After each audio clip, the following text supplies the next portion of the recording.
Now get a plate, put it on top of the mug, and flip it over.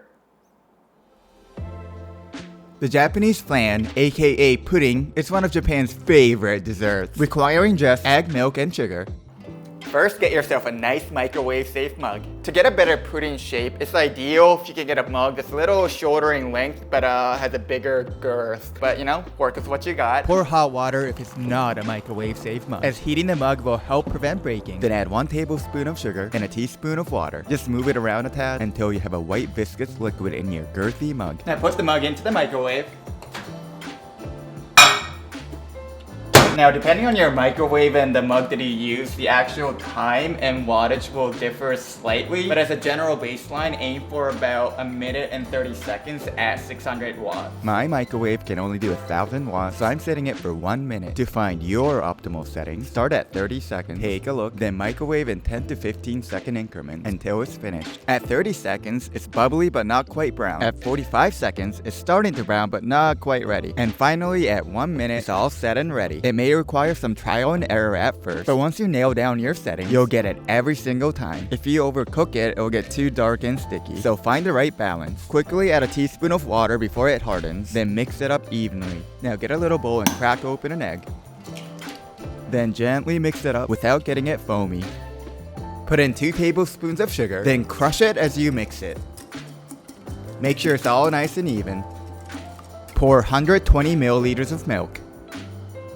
Then mix it up evenly. You can add a dash of vanilla extract, but it's optional. Get one of these mesh things if you can. I don't know what it's called. Then pour the mixture into the mug. This filters out any chunky residue from the mixture, but it's not a big deal if you don't have one. In either case, pour slowly, as we want the caramel at the bottom. We're now all set. Alright, back to the microwave, and we'll do the same thing that we did with the caramel. It'll be around 90 to 120 seconds at 600 watts. But like with the caramel, start at around 1 minute or so, then cook in 10 to 15 second increments.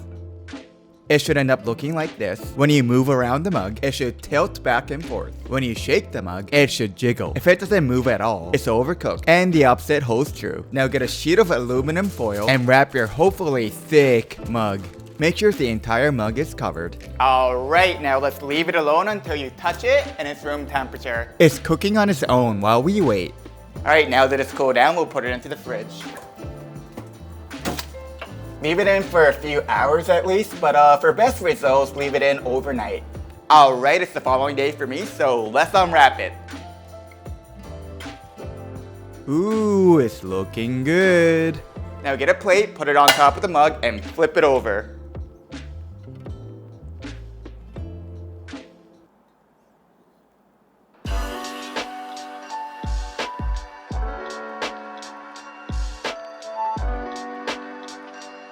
Oh, so good. I can't believe this was microwaved. You know, it's actually 4:06 in the morning for me. I have to catch a flight because I am going to San Francisco. So I'm gonna quickly finish this and get going. So good. All right, so I hope to see you guys next time. Bye.